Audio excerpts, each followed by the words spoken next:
Ladies and gentlemen, welcome to the first test-ish episode of the Heat Check. Gang, If gang. you don't know by now, my name is Mike Farrell. You can call me Mr. Chaos. You can call me Pac-Man.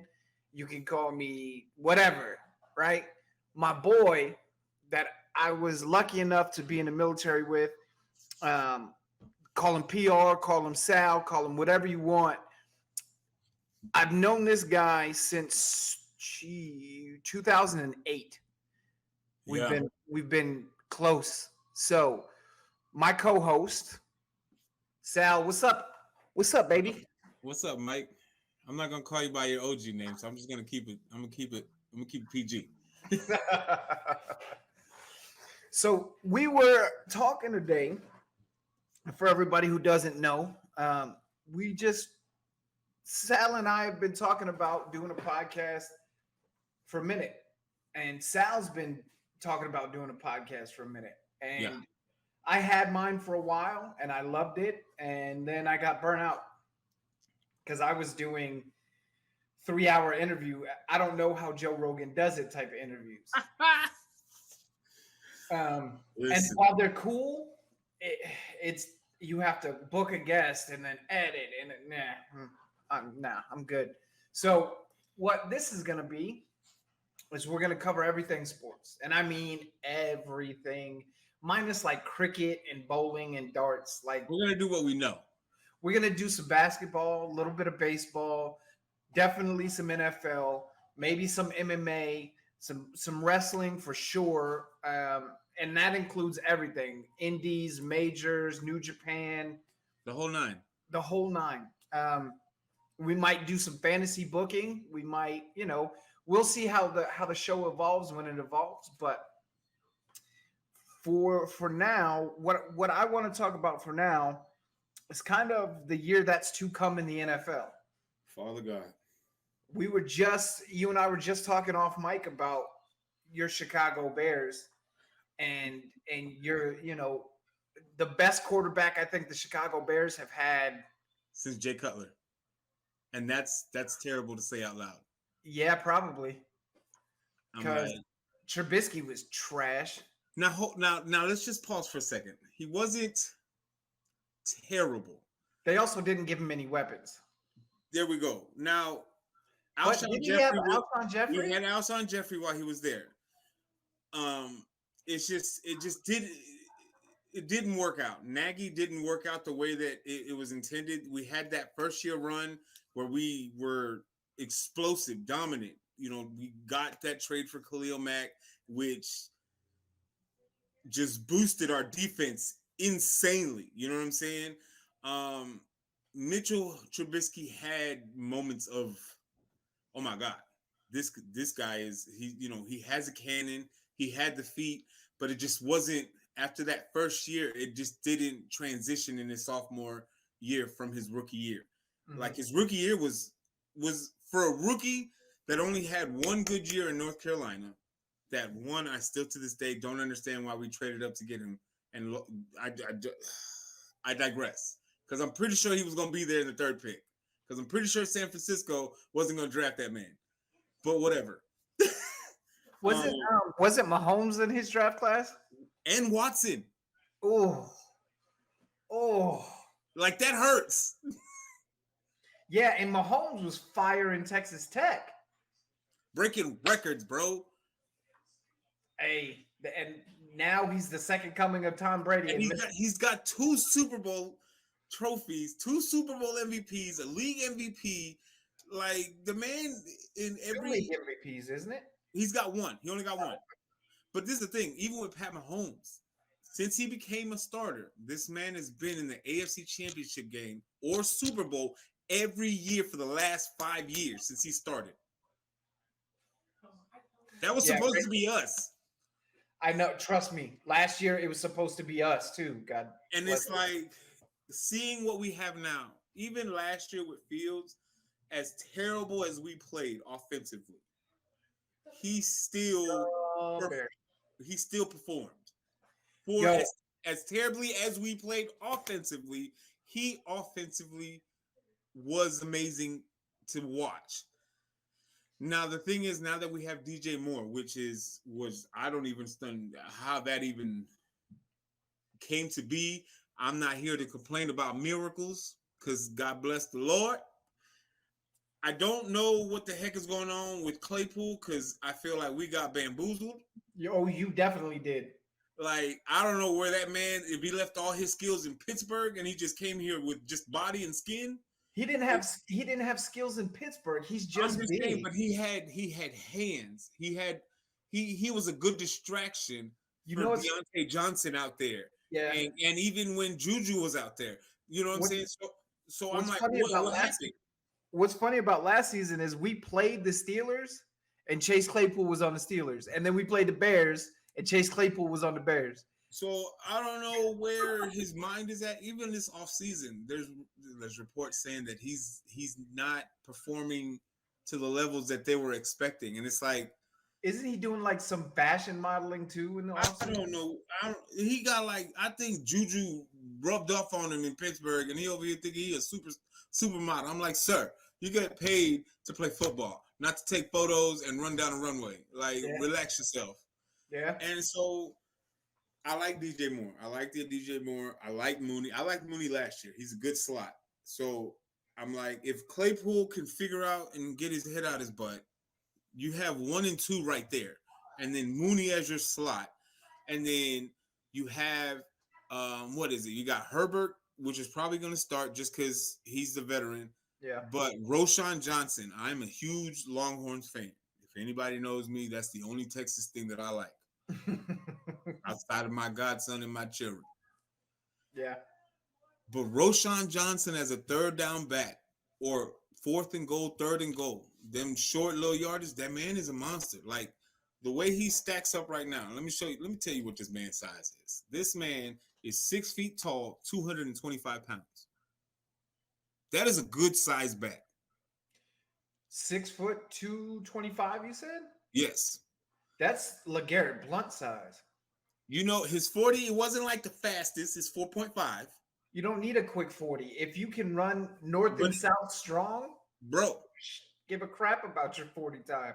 The man, I'm telling you, in them short downs and third and short, 1, 2, and 3, that man will get your yards and possibly some because he's not slow. He's not Derrick Henry fast. He's not, what was that cat you had? I can't remember his name. 47. No. It was back in the day. Brian Westbrook? Or no, Juice? After that. He played for the Chargers first, and then he came to Darren Sproles. Like, there's that little motherfucker he was fast. Mighty Mouse. That man was fast. So he's not like fast, but he got speed, and he backed up what's his name? Shoot, I keep getting his name. Bijan. And both of them together in Texas were.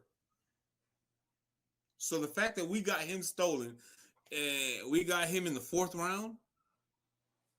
And so we have the weapons. Again, my biggest concern, and we've talked about this in our chat for the longest of times. If we can't get this offensive line in order, all these weapons and pieces that we're adding on offense don't mean nothing. Yeah. Our defense is looking good with the additions that we got. Because we stole old boy from Buffalo. What's his name? He's a linebacker. I got to pull it up. Give me a second. I don't know, but y'all but TJ Edwards signed with y'all from Philly. Tremont Edmonds. Yo, both of them, Edwards and Edmonds, getting signed, I did not see coming.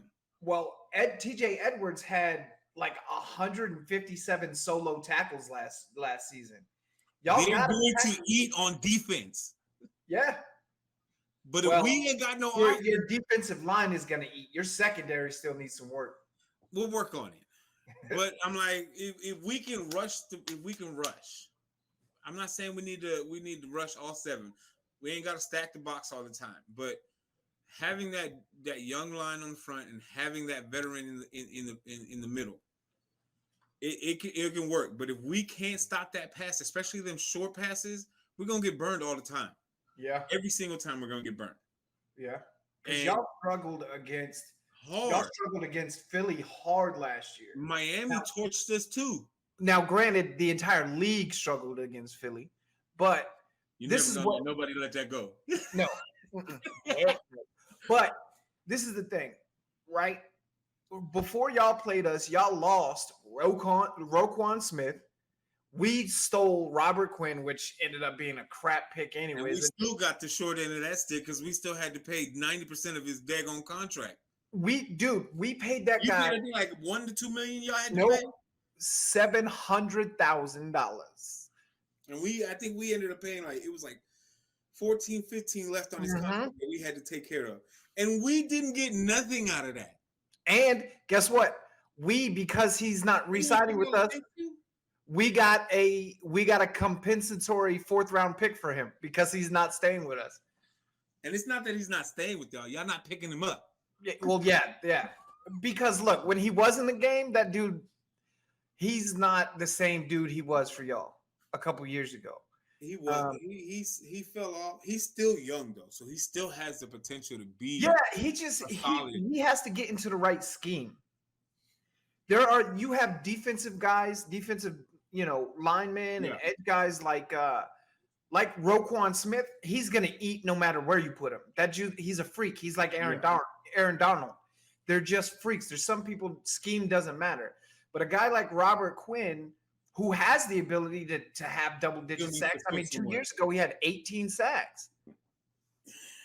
But he was when we signed him, I was like, okay, this could work. He never fit into the scheme with Philly. Yeah. But I think the Bears, if you pick up maybe, who I'd like to see you guys pick up is Taylor Lewan. Where'd he out of? He was a Tennessee Titan. Let me put him up. They cut him the end of the season. He was injured last year, but they cut him into the season, and you could probably, I think he's a guard. You could sign him for probably vet minimum. What was it? You said Taylor what? Lewan, Lewan, I think. I see him. Yeah, I'm pulling him up right now. Let's see. Let's look up his stats. Oh, I remember we talked about this cat when he got released. We were like, because he's a big dude. Because how many Pro Bowls did he make? Let me see. He made a couple. I don't know. He's relatively young too. He's not. He's only 31. He's only 31. He's made 3 Pro Bowls. He's made 2 first All-American. In college, he was first team All-American twice. He was All Big Ten 3 times. Big Ten offensive lineman 2 years in a row. I'm like, he's got solid weight to him. He's 270, 6'8". I'm like, he's a big boy. Like he's a big boy. As long as did he have injuries? He got injured last year. I don't remember what he did, but he got injured last year. That's the only reason Tennessee. Well, not the only reason. Tennessee's in a full rebuild. He had a knee injury that took him out for the year. Yeah, but Taylor Lewan could. I mean, it's essentially plug and play with him because he's an offensive tackle, so you could put him on left or right, see which ones. Not just that, you could move him to guard. He has guard experience too. This is true. And you guys need guards or tackles? We need both, my guy. Oh yeah. But I think because the guy we drafted, I think he was an offensive tackle. So if we can put him at the same side as our rookie, that would be a good veteran to have in your ear, especially because he already has the experience as a tackle, or they can swap him either way. But this dude's solid, and he still hasn't been picked up. Damn. Yeah. It's because Tennessee's in a full rebuild. When they traded AJ Brown to us, they started a full rebuild, and then their GM got fired the week after we spanked them in Tennessee. Yeah, because that was the most weirdest decision to make in the world. Yeah, so y'all got Darnell Wright in the first, and it doesn't say if he's a tackle or guard. It just says offensive line, so I'm guessing he could play either. Well, on here, I got him as offensive tackle. Oh, right tackle. So he played 27 games at right tackle, a couple at right guard, 13 at left tackle. So he's versatile. You can move him up and down the line. And if we were to pick up Lewan, that would be we could put him on the opposite side of right. Yeah. Yeah. Wherever he goes, you can put Lawan right next to him Yeah. or on the opposite side of the line. The thing is like with a guy like Darnell Wright, you have got to Do you put him at left tackle to protect Fields right away? Do you trust a rookie that much? no. But I don't know if you guys have a choice. Like, okay, you know, and I know. Obviously, I'm a Philly fan. I've been an Eagles fan my entire life, right? Correct. So Philly, the last two drafts has gotten not lucky. It's Howie Roseman. He's a genius, but we've had really good drafts the last two drafts. But the advantage that we have is our last two drafts, like Nakobe Dean and Jordan Davis last year, were essentially red shirts. They didn't have to start. They didn't have to come in because we had Fletcher Cox and Brandon Graham and Hassan Reddick. And the way y'all drafted this year, y'all made it so much worse for everybody else. Bro, between Jalen Carter, who's immediately going to play because Fletcher Cox is getting old, so you got to take him out of the starting rotation. And then Nolan Smith on the edge, the opposite. So you've got one Hassan Reddick on the other side. Y'all's defensive line is a cheat code.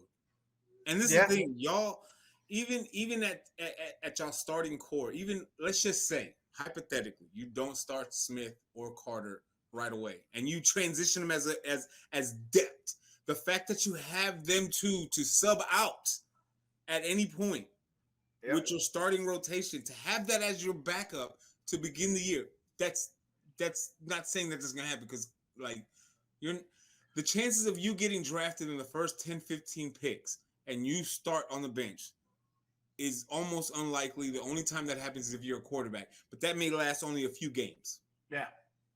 But the chances of you being on the bench, that means somebody who you're playing behind is still in their prime. But even having Fletcher Cox there, it's not that he's slowing down, but to have Carter as like, hey, I need you to take a breather for a couple plays. Go in, Carter. That's ridiculous. Yeah. And just think about this too. Like, so we've got Jalen Carter standing right next to Jordan Davis, 6'6", 360, 6'3", 360. And then on the edge, on the left edge, you have Hassan Reddick. And then you got Nolan. And then the right edge, you have Josh Sweat and Nolan Smith and Brandon Graham. That's just your line. Yeah. Talk about linebackers in secondary. And that's just first string. Second string, you've got Milton Williams coming in. You've got BG. Like, our second string is ridiculous. Plus, we drafted Moro Ojomo from Texas. We got dude in the 7th round. Now let me ask you this question, because I've been wanting to ask you this since you brought up your wonderful defense. You know who I'm about to bring up. How does it feel to lose him to the Lions? Oh, CJGJ? Don't sugarcoat it. Look, I will forever have love for that dude. And that man took a pay cut. Yo, but this is the thing, right? That man took a pay cut to go to the Lions. So this is the thing. If you look at CJGJ's Insta, he's talking shit about the Lions right now. He misses Philly. But this is the thing. How we made him a priority, and CJ didn't want that money. So Howie pivoted and re-signed Bradbury and re-signed Slay. The top cornerback duo in the league last year. Oh my God, it wasn't the worst decision. Would you have wanted to keep him? Absolutely. Because having all three of them would have been great. But 2 out of the 3 isn't terrible. And we drafted Sidney Jones out of Illinois, who is a monster. Sidney Brown. Is it Brown? Sidney Brown, yeah. Out of Illinois, he's an insane safety. And there's also, this is the great thing about Howie. We still have $15 million in cap space. You know who wants to be a free agent, right? Budda Baker. Yeah, I swear to God, I will fight you. I will go all the way to San Antonio and fight you. Bro, if we sign Budda Baker, that's shoring up a defense. We're in win mode now. Like, Jalen, look, this is the thing. Our rookies last year, Reed Blankenship was an undrafted free agent, right? He comes Yeah. in his first game, picks off Aaron Rodgers. The first game he plays in the Super Bowl. No. Sorry, not in the Super Bowl. In the NFC title game, he hit Debo so hard, made that boy cough up the ball. You Like, want to hear something funny right here? What's Listen, that? I'm looking at the depth chart right now for Chicago, as if this was the season one game. This is how they got their receivers and running backs. I'm not mad at it, but whatever. mhm. Clearly, QB, we got Justin Fields. That's no brainer. Ain't PJ Walker as good as he was in the XFL and Carolina? He's not starting over Fields. It's just No. not. But it's better than Peterman, because I don't understand how that man's still in the league, but whatever. But running back, which I don't know, because in my mind it doesn't make sense, because Deontay Foreman, that man he's 27. I'm like, he had solid years because what he played in Atlanta. No. Yeah, I'm like, he's all right. In Carolina, he showed out. I get it. I still would have started Herbert, but I guess I'm fine with him being second string. And then that just leaves Johnson to pick up the crumbs of whatever's left. Now, the only thing with Herbert, he has a little injury history. So if he gets hurt throughout the year, that means Johnson going to have to pick up the slack, which I'm perfectly fine with. And I think he's perfectly capable of doing too. Correct, because he did it in Texas for the last 2 years. So I'm not afraid of him picking up the slack if Herbert were to get injured for whatever reason. Now here comes the interesting stuff.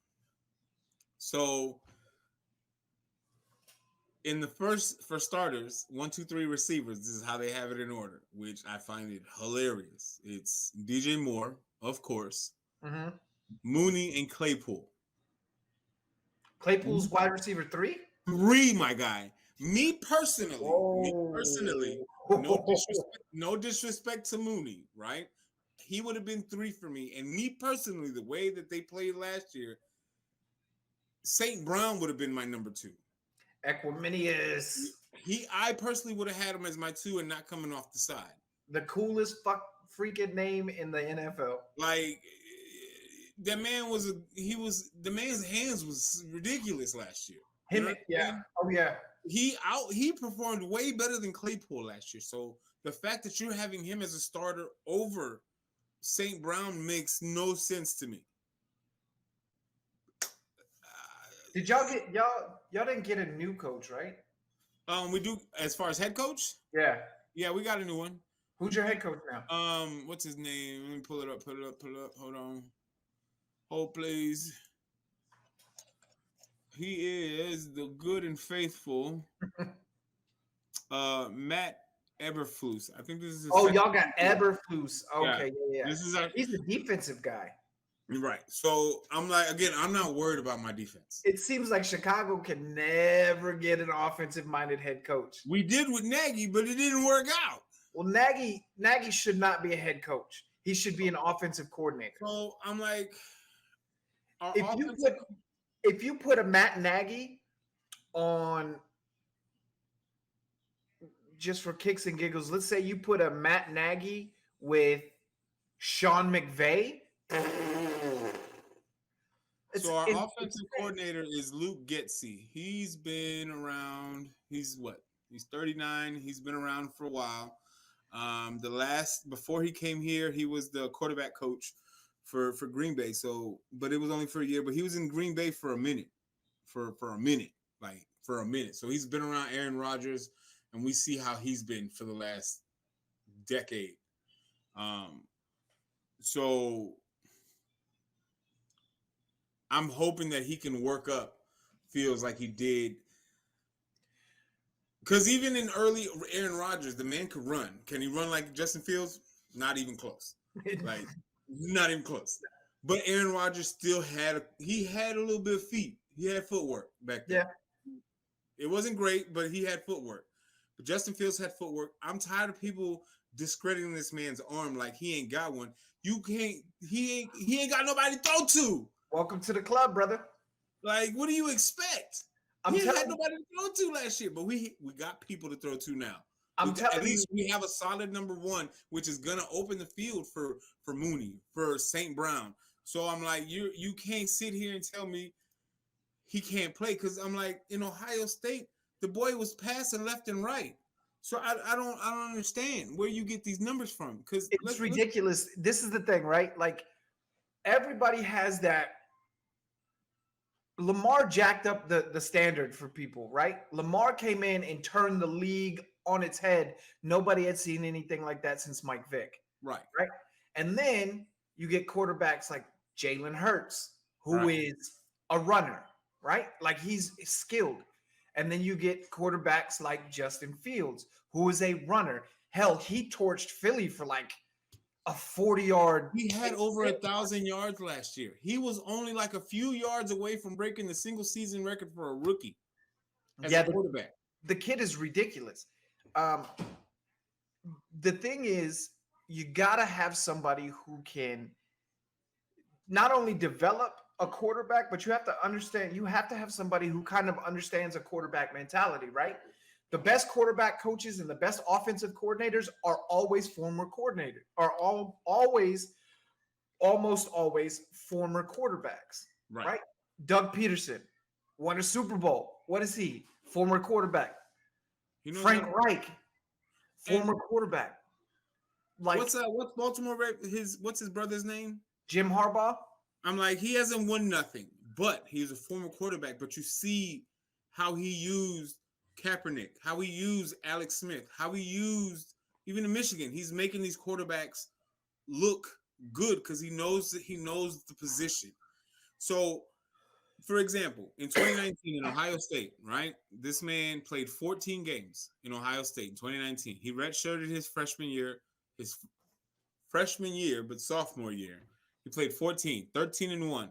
He had 238 completions out of 354 for over 3,200 yards with 41 touchdowns and 3 interceptions. So you're going to sit here in my face and tell me this man can't pass the ball with 41 touchdowns and 3 interceptions?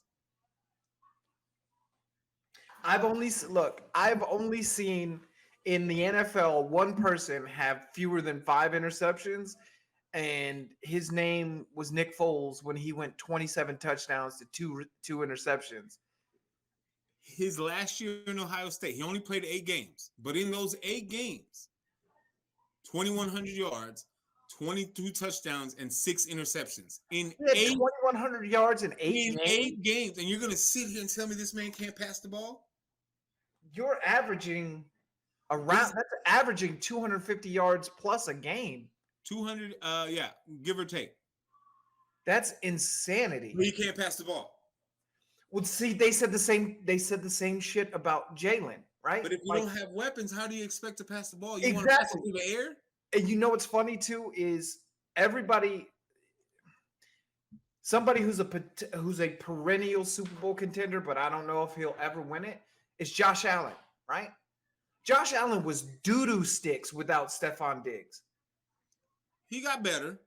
But that's what I'm saying. Stephon Diggs, he jumped up to a different notch. You give him a wide receiver 1, a true receiver 1, he became a perennial MVP candidate. Anytime you talk about MVP, having him, it made Knox get better. It made Gabe Davis get open. You know, it allows your other weapons to be available to get these things. Yep. It's the same thing when you had Cole Beasley. You have a solid number 1 that performs as a number 1. It opens up the field for the rest of your weapons. Because now you have to count, this man got somebody to throw to. Wait a minute. 1 second. Yeah. I think he's good. All right. Sorry, the kid was pouring himself. So I want to make sure he didn't if you have a solid 1, you have the capability to open up the field, not just in the passing game, but in the running game. Because now your passing game looks like, oh shoot, they're a threat, which opens the field to your running game. Now your running game becomes successful. Now your play action passes become, you can't stack the box anymore because now you have a quarterback that not only can run the ball, he can scoop you up with your running back. And if you don't want to give it to him, he still got feet himself. Dude, case in point, right? Like last year, Everybody knows what Philly did. You added AJ Brown. They went 14-3 and were one play away from winning the Super Bowl. And both your receivers, Devontae Smith and AJ Brown, were over 1,000 yards, weren't they? Yes, and we had a 1,000-yard rusher in Miles Sanders. Like, and then you had the MVP candidate in Jalen Hurts. Perfect example, right? When we added AJ Brown, if you go back and look at our 2 games against Dallas last year, Dallas's best player is who? Micah Parsons. Yes. How many sacks did he have against Philly? Both games, 0. You know why? Because you have to account for Jalen Hurts and Miles Sanders and Dallas Goedert and Devontae Smith and AJ You Brown. have too many options. You can't shut everything down at one time. You can't. And you know what's funny? The first game, we didn't block Micah. We didn't block him at all. We left him unguarded. You let him go. But this is the thing. Even if you let Micah Parsons go, you as Jalen Hurts have the ability to move the play, keep the play open. So now when you see Jalen Hurts running out of the pocket, you'll be like, oh, shit. Is he going to run? Is he going to run? Is he going to run? No. And then that leaves the option. Do I let go of A.J. Brown? Do I let go of Miles Sanders? Do I let go of Devontae Smith? Because my lineman not going to be able to keep up with him. My linebacker may or may not be able to catch up. So what do I do? Do I bite or not? And if you bite, you're leaving one of them 3 out there open.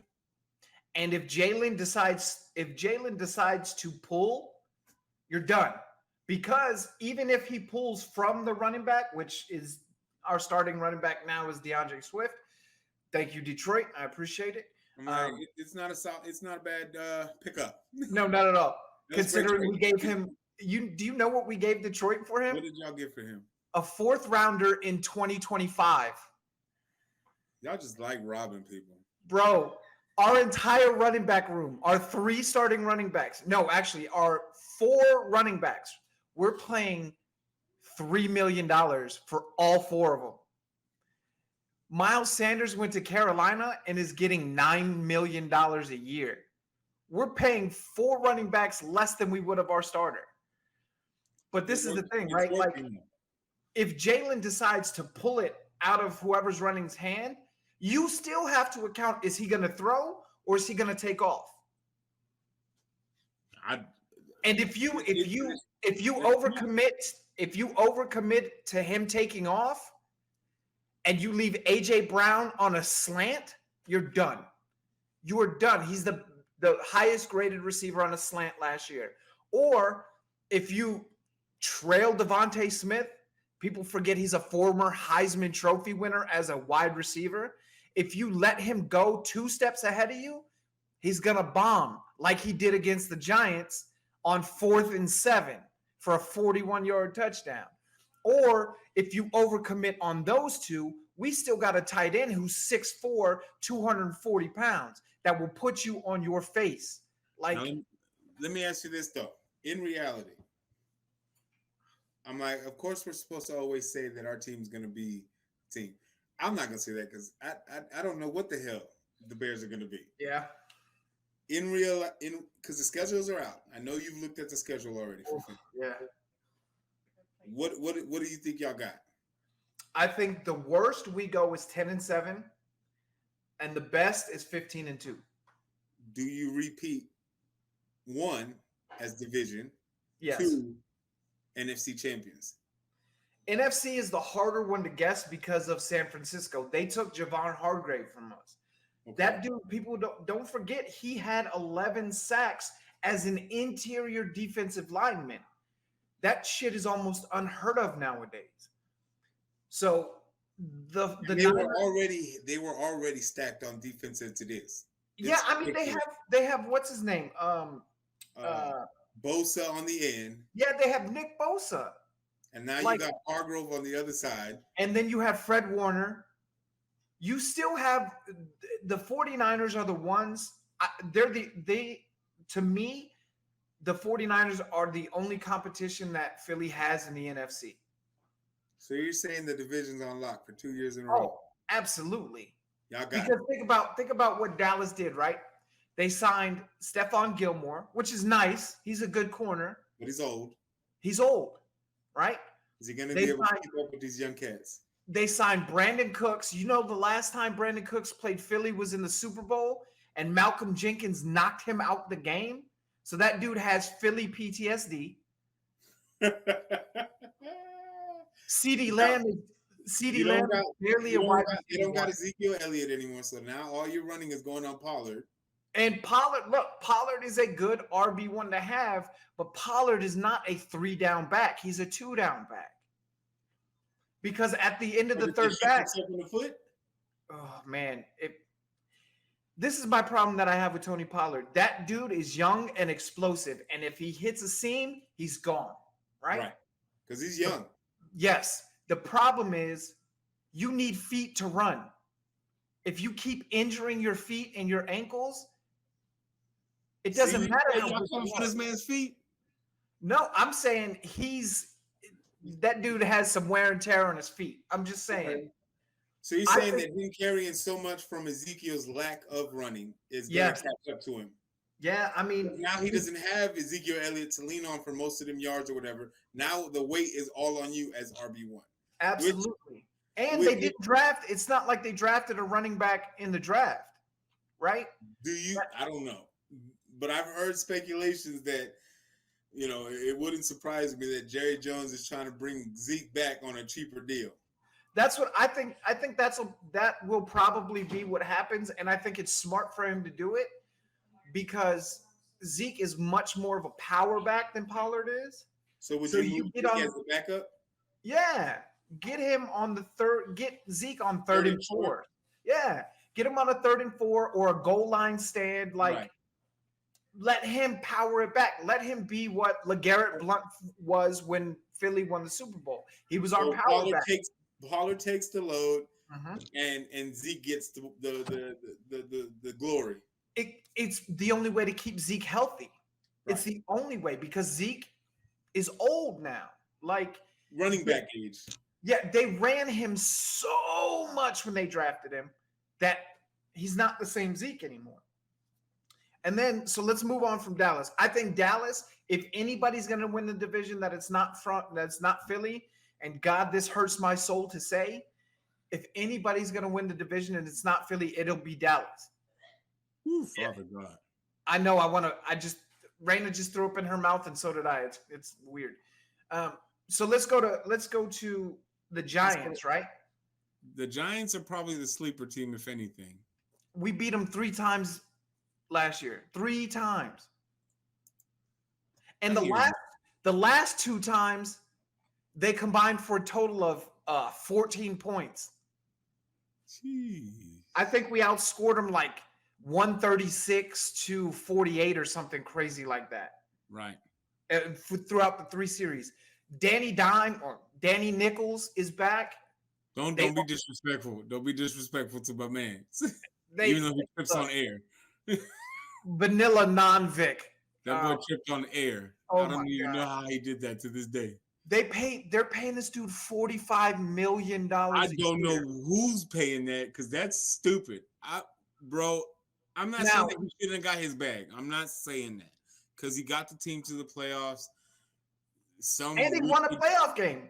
So by some miraculous way, that man made it to the playoffs. However, the fact that they paid him that much and they're not even considering paying Barkley enough to that you're gonna tag, that's some disrespectful stuff right there. Saquon Barkley is the Giants. I don't give a hell what you say or what anybody says. Nobody. Again, it's not taking away from the ability. And I mean this in the utmost respect. When I think of Daniel Jones, I think of another version of Mitchell Trubisky. He's just lucky that he's in a system that's working out to hold him together. Yeah. I just don't think he's worth $45 million a year. You've got to be kidding me. Daniel Jones should be making around 25 a year. I would have given him no more than 23. Okay, I can deal with the 23. Yeah, $45 million a year. That's you're saying that he's as good as Mahomes, as Lamar Jackson, as Jalen, as Josh Allen. You're saying that he's that caliber. He's the MVP quarterback right now. Ain't no way. He's had one mid good year compared. And it was only because you had a brand new coach. But even then, like, what was their record last year? Let me pull it up. I don't know. They had a tie. They tied with the Commanders last year, so they weren't that freaking good. Playoff appearances last year, they were. What was their record? Come on, where you at? I don't know, but 3 of those losses were to the Eagles. So shut up, fool. While you're looking that up, you were talking about your depth chart. I want to look my depth chart. I'm just going to cover the freaking the defense depth chart, right? All right. Left end, our starting left end is Brandon Graham. Our starting left defensive tackle, Jalen Carter. So that's not a surprise. Our starting right tackle, Fletcher Cox. Of course. Our starting right defensive end, Josh Sweat. That means you got Nolan Smith coming off the bench. No. So they're not putting him on the end. Check this out. So they've got Nicholas Moreau, who we just signed, as our will linebacker. You've got Nakobe Dean as our starting middle. You've got Hassan Reddick as our starting Sam. And Nolan is coming off the bench behind Hassan. Which is still not crazy. Which is, who do you want him to learn from? Still terrible for everybody else. Yes. Then you have James Bradbury as our starting left cornerback. You have Terrell Edmonds as our starting strong safety, Reed Blankenship as our starting free safety, and Darius Slay as our starting other cornerback. So, and then look, our second string, Janarius Robinson, Jordan Davis behind Jalen Carter, Milton Williams behind Fletcher Cox, who had 5 sacks himself last year, Derek Barnett behind Josh Sweat, which he has the potential to do something. We'll see. Christian Ellis behind Morrow, Sean Bradley behind Nakobe Dean, Nolan Smith, as we said, behind Hassan Reddick, Avonte Maddox behind James Bradbury, but he's going to play nickel corner again. Right. Kayvon Wallace, Sidney Brown, and then people forget we have Greedy Williams too, coming off our bench.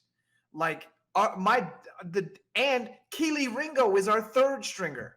Keely freaking Ringo. Plus we have Eli Ricks from Alabama. That's nice.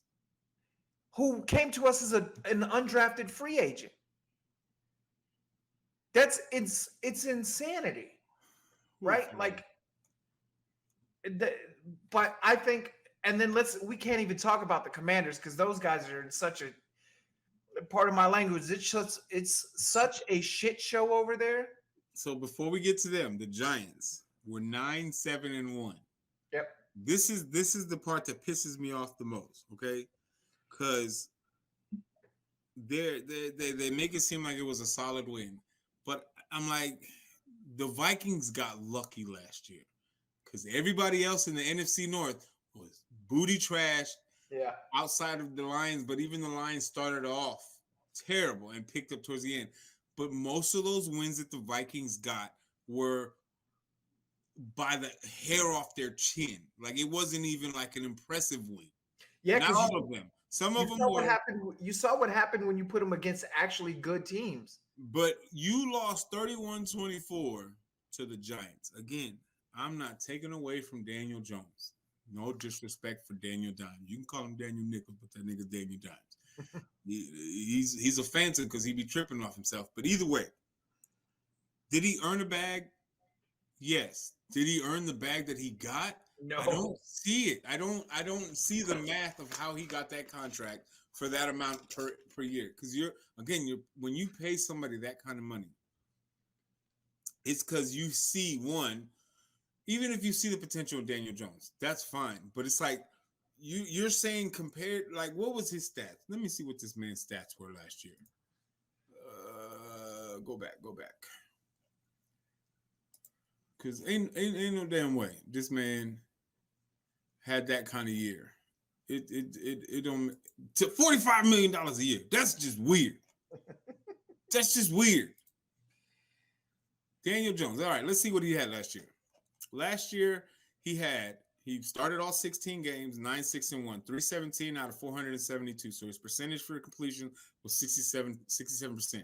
This man threw for 3,200 yards. You ready for this touchdown interception? This is stupid. 15 touchdowns and 5 interceptions. And you want to give this man a $45 million bag? Justin Fields had 17 touchdowns. Granted, he had 11 interceptions, but like what? But you can't. How does that stat for last year, and then that was the most he threw in the 4 years, and then he had more touchdowns in his rookie year than he did than this last year. He had 24 touchdowns his rookie year, but to 12 interceptions. $45 million. Yep. Then Justin Fields, but if he ball out this year, he's gonna get a Hurts contract. He better get a bag. He's gonna get a Hurts contract. Because if Daniel Jones can get $45 million a year, that makes no sense on this earth. And then you want to franchise tag Saquon Barkley. Yeah. Nobody's paying running backs. That's the crazy shit about it. And I feel like that's so messed up because it's like y'all are bruising these men, paying them pennies on the dollar, and expect them to do 500 touches a year. I mean, you're wanting them to have like 30, 40 touches a game, but you want to pay them $4 or $5 million a year.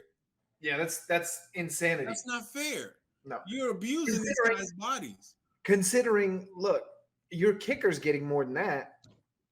Like your kicker's getting 6-7 a year. And he kicks maybe like 8-10 times a game. Yeah, I mean, if he's on a really decent team, he's probably kicking 4 or 5 times, depending. He's probably only kicking 3 or 4 field goals a game, right? But this is what kills me about the NFL. We ran Miles Sanders last year, maybe 300 times all year, right? Now, granted, we have Kenny Galladay.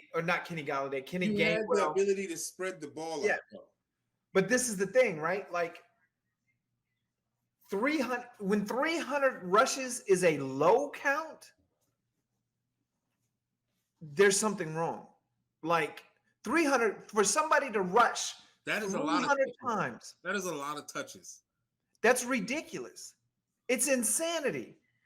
And then so you have to think about it. We didn't pay Miles Sanders, but we let him go and say, hey, go in peace, right? Right. Miles Sanders getting $9-10 million a year, which on the running back side right now is high.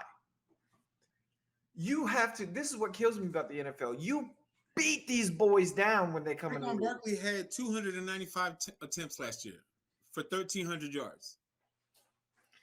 Let's see what Miles Sanders. That man ran his butt off. Yeah. And you don't want to pay the man? This is the thing. New York wouldn't be New York without Saquon Barkley. They'd be because the man can run, he can Tampa catch, Bay with Baker Mayfield. It don't make no sense. So yeah, look, Miles Sanders, 259 rushing attempts, 11 touchdowns, 1,269 yards, averaged 4.9 yards a carry. Only had 2 fumbles. 259. And what was his average attempt? 4.9. Saquon was 4.4. So you're telling me Miles Sanders had fewer attempts, just a few more average points per average, but this man can get a decent. I'm like, he's not Saquon Barkley, but I'm like, make it make sense. Like you're paying the wrong people, and even for Washington, let's see what Washington got. So so Miles Sanders got a 4-year, $25.4 million contract, including a $5.9 million signing bonus and 13 million of that is guaranteed. So his average salary is 6.3 mil. So it's a little, this is what I'm saying. Like Miles Sanders was the first rusher in Eagles to be 1,000-yard rusher since LaShawn McCoy. That was a long time ago. 2008, 9, something like that, 10. I don't know. Whenever Chip Kelly came and said, fuck the Eagles, let's just get rid of everybody. For Kiko Alonso, which we're not going to get into that. Yeah. Anyways, look, this is the thing. I think the Bears, we're sitting at almost an hour. I have nowhere to go. I want to talk a little wrestling though. I'm down with that. I just want to say a couple more things about football, right? I think if Chicago can figure out a way to protect Fields, y'all could win your division this year. Easy. Well, they got right at right tackle. That's where they have him starting at right. So well, it's not a bad thing. I'm not mad at it. Again, it's just that line has to do something. If that line doesn't change, I'm not expecting playoffs this year. I'm not even gonna lie. You know what I'm saying? I'm not even gonna try to make up stuff. However, if we can because we won 3 games last year, if we can get at least up to like 7 to 9 wins, I'll be content with life. Yeah, I mean, Justin Fields was sacked 55 times last year. I'm like, I know his back hurt. Oh, yeah. I mean, Jalen. I'm pretty sure he knows every grass in every stadium very well because he's done smelt it. Yeah. I mean, we put a hurting on him. But this is what I'm saying. Like, Chicago has the potential to be a division-winning team if they can kind of, marionette some shit around. Right. We definitely gonna see. It's gonna be interesting. I think this is the thing. I think Justin Fields, like I said, Justin Fields is probably the best quarterback that Chicago has seen in a decade. Easy. Since Cutler. Yeah. So Cutler was the last good quarterback we had because everything. I'm like, I can even give Kyle Orton a little bit of credit. He was decent. You know what I'm saying? But when we got Jay Cutler, the expectations were high because then right after that we got Brandon Marshall, and they already had their own little connection because of Denver. So it panned out, but it's like Cutler was a diva, and it just he smoking cigarettes on the field. He was annoying. He was just very, very annoying. So yeah, we're gonna see. You guys have the potential to win your division this year. I think my favorite is still the Lions. For some reason, the Lions are. Scary. But that's another conversation for another day. I think the Eagles definitely win the NFC East. I think we have the potential to win the NFC again.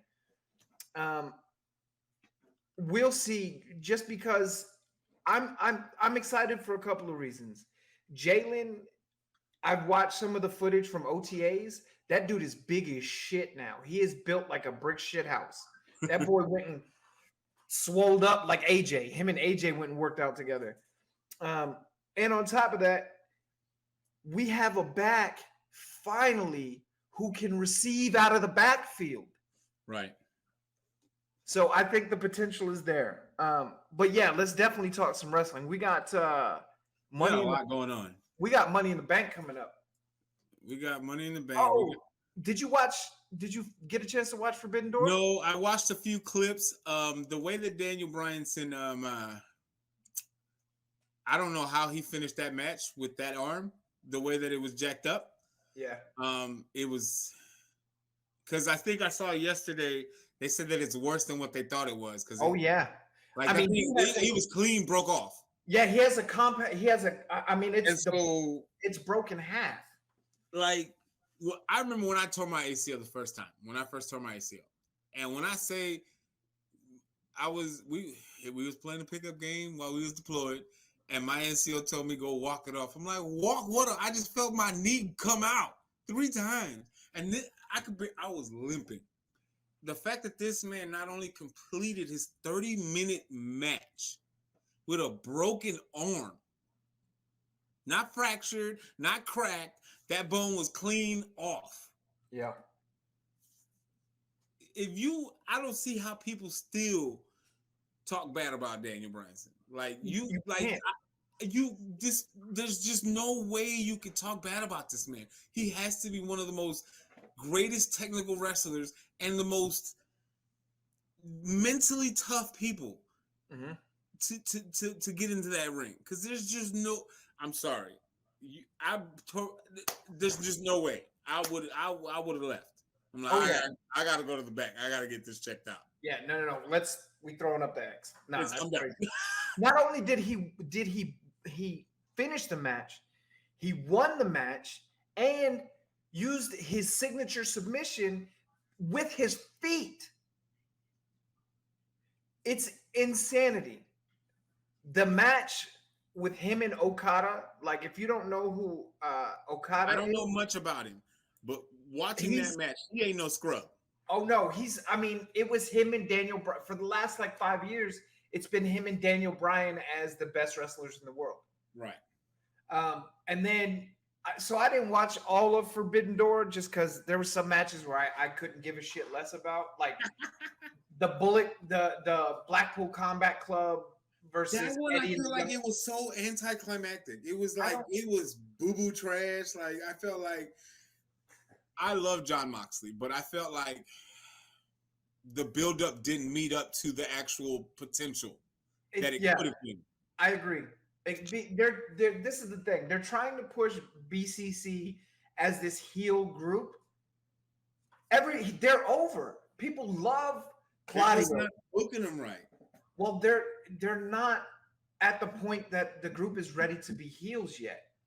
They still have face love. Like when Claudio comes out, he still gets cheered. When Yuta comes out, he still gets cheered. When they're not getting the heat like when Dom comes out. Oh my God. So, but that's a different level of heat right there. I'm with you.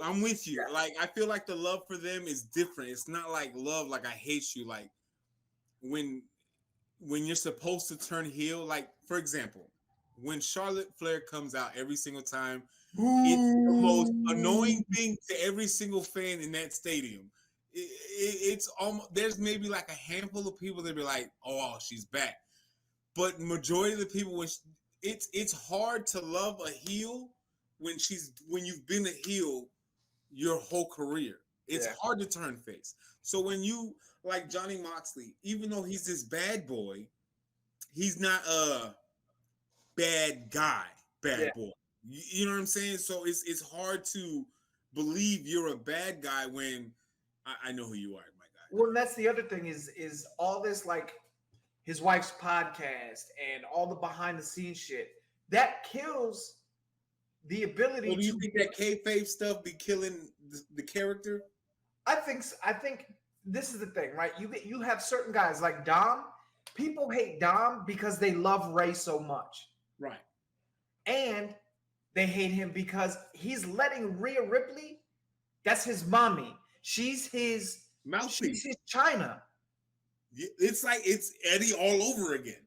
And it's so smart because Dom is so inexperienced, right?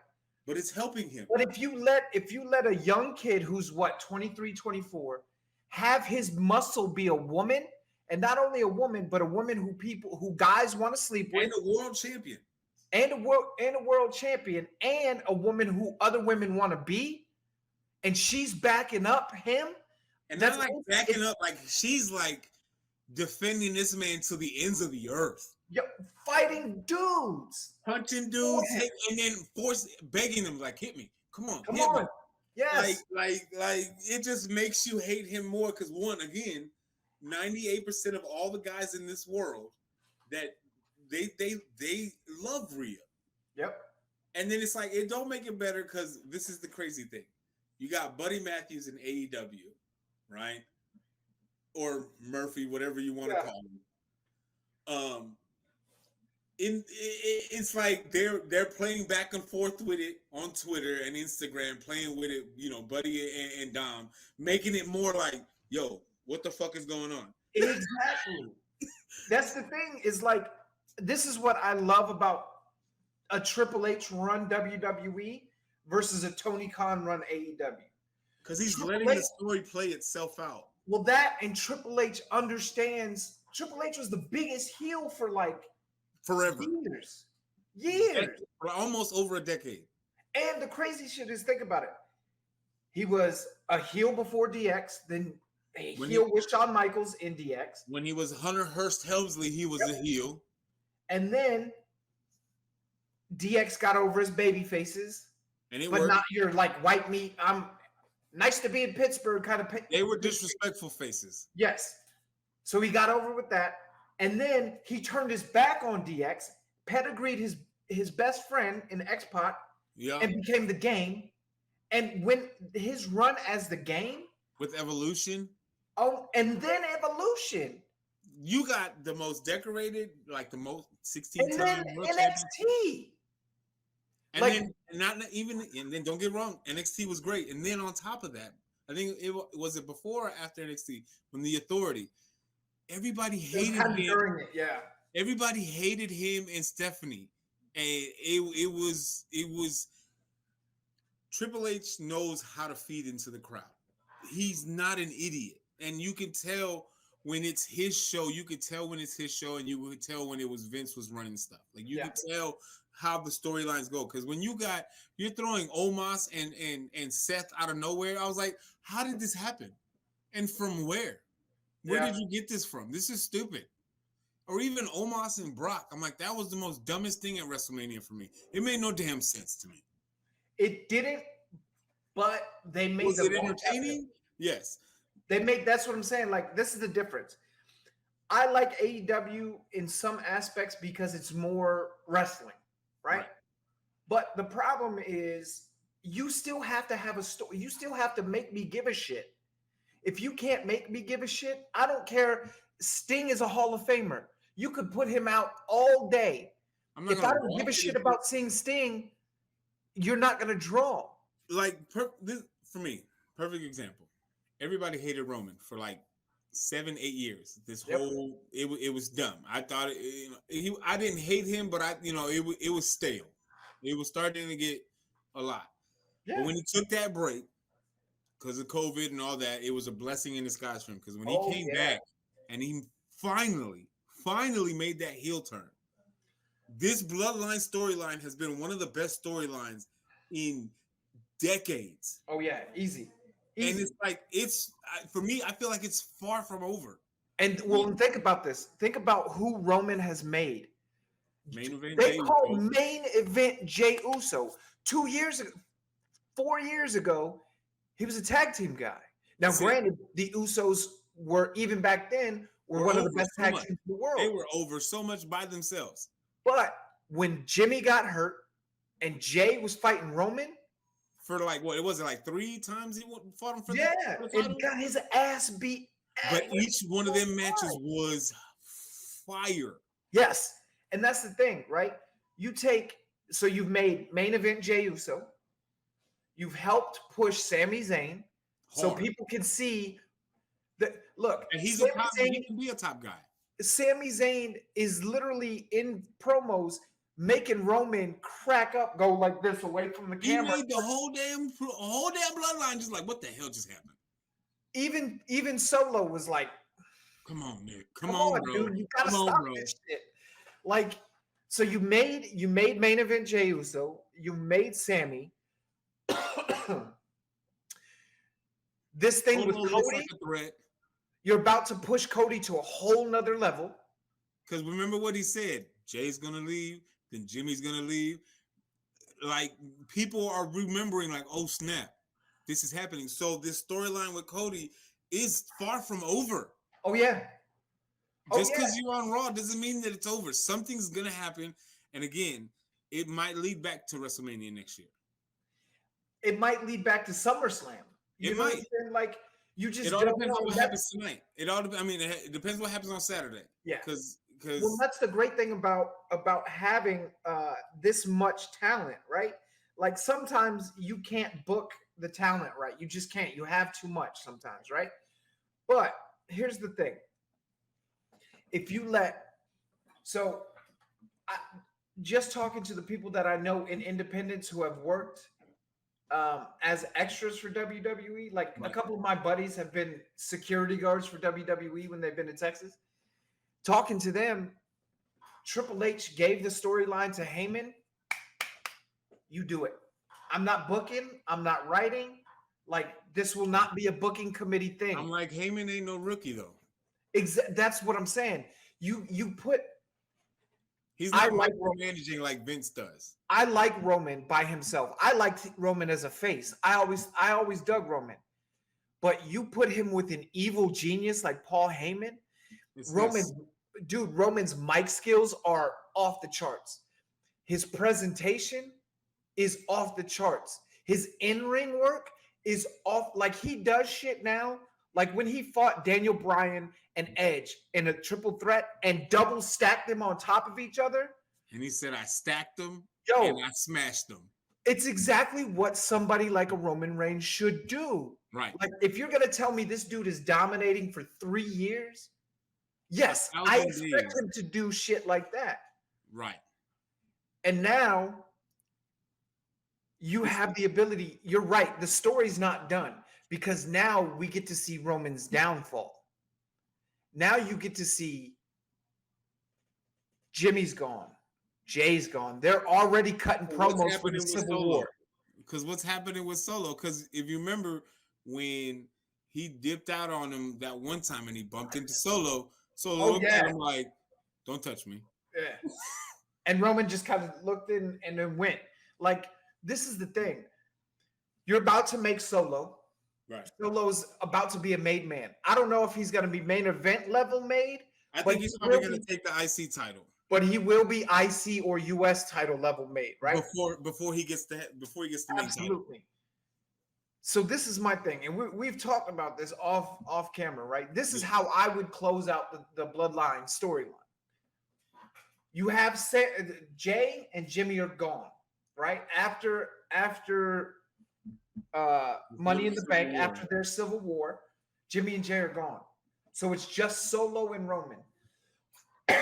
But you slowly start seeing Solo do the Batista from Evolution thing in the first run around, where you slowly start seeing him look at the title belt, and you slowly start seeing him back away from Roman and not be there at Roman's beckoning call, and then which leads into Roman becoming paranoid and beating the bejesus out of Solo to the point where the Usos come out and beat the crap out of him, right? So Solo goes away for 4 or 5 months.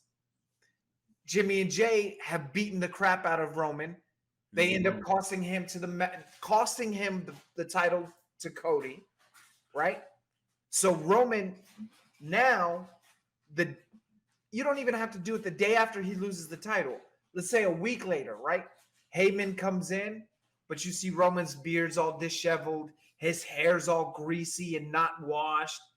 Heyman comes in and says something, and Roman snatches him up, tosses him in a locker, and beats Heyman down, right? So now Roman has nobody. The island of relevancy just became the island of loneliness. And Roman starts getting paranoid, and he starts freaking out. And we don't see him work. Roman's in his locker room. Just tweeting. Everything's tossed. He's in a wife beater, and he's just stressing out, like, how am I going to get this title back? How am I going to get this title back? And everything he does backfires on him. Until you could build that to WrestleMania. You could build it to, hell, if you do it slow enough, you could build it to SummerSlam next year, right? But say you build it to this upcoming WrestleMania. You have Roman versus Cody, winner take all, no outside interference, no nothing. But at this point, Roman's gears are all dirty and disheveled. He doesn't have the fresh red kicks anymore. It's back to the all black, but it's all gross. And he just looked like he hasn't been taking care of himself, right? Yeah. Cody beats him. 2 minutes. Solidifies himself, gets that title, the official win he needed to close out the story. Roman goes away for a year because Roman wants to make movies. Then when Roman's done, that's still not the end. You bring Roman back. He's back to his, he's all combed and groomed and clean. I hope he don't go back to that vest. Nope, no. You keep Roman the same what he is now, the head of the table, right? You have him do that for 3 weeks, and then Solo comes out and buries him and just destroys him. Solo is now the head of the table. Over Jay? Yes. And the only reason I say yes to that is because as much as I love Jay, when I see Solo, the first thing I think is killer. The first thing I think when I see Jay is entertainer. Solo's more Umaga. I'm like, Jay, you're not lying. Jay is more Rikishi mixed with Roman. I get you. So, dude, I've got like these stupid ideas of how to book the bloodline, and I'm telling you guys, look, this is the first time me and him have sat down and recorded together, and we went an hour and 10, and I swear to God, it feels like we just started talking. So, look, this was the test, and I can say test passed. We're definitely gonna keep doing this. Absolutely, we're gonna get better at this. Oh yeah, we gonna get some. I'm gonna hook you up with some better lighting too, bro. We're gonna get you some lights in there. I got a ceiling light right now. Yeah, we gonna get you some of the lights that I got, because We'll get there. We'll get there. But yeah, you guys, we'll be stay back Friday. Yeah, stay tuned for the next episode. I'm super excited about this, to the point where I already know now I'm about to go on Motion Array and do all the title sequences and all of that right now. Listen, I'm about to get this all the way up, and so by the time we come back, they're not gonna know what hit them. Absolutely. So look, guys, thank you for paying attention. I don't know where I'm going to set this. This video is probably going to go on my YouTube channel for now, and then we'll figure it out from there. And then I'll send it to you, and you can put it on your YouTube channel too. Yes. And we'll work it out. But the heat check is definitely going to be a continuing thing. I'm here for it. So let's see. Let's do that.